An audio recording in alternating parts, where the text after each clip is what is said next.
Proposed federal budget cuts have left universities across the nation, including FIU, petitioning to salvage critical research grants. Our DC Bureau reporter Natalie Dominguez brings us more from the nation's capital.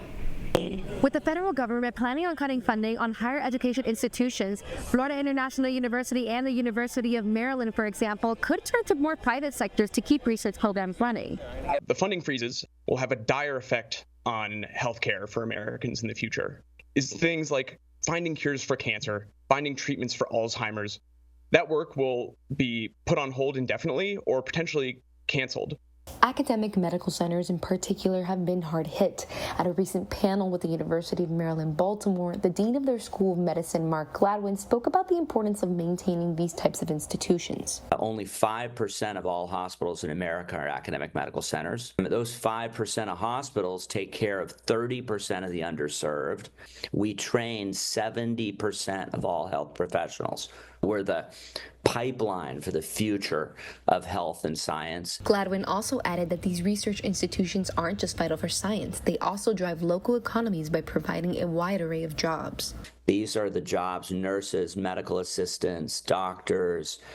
These are the great jobs that drive the economy of our cities. While medical research institutions face uncertain futures, FIU could also be impacted in their environmental and climate science programs. FIU is projected to lose over $8.3 million in NIH funding next year due to a proposed policy that would cap indirect cost reimbursements at 15%. These indirect costs cover facilities, staff support, and infrastructure that make research possible. However, that policy has been temporarily blocked by a federal court after several universities, including the University of Maryland, joined a lawsuit challenging its implementation. Dr. Shaheen Vassi at FIU currently has multiple projects running through the Robotics and Digital Fabrication Lab. Those projects remain unaffected, but she says a long-term initiative on coastal resilience could be stunted if federal grants shrink. If any funding level it gets touched at the lab, the students are not going to have any jobs for sure, because students, some of the students get paid from the grants. My lab will not have any students. I can't do any more research, basically done. In addition to NIH cuts, FIU could face reductions from other federal agencies, including the Department of Energy, the National Science Foundation, NOAA, and the EPA, all of which help fund environmental research.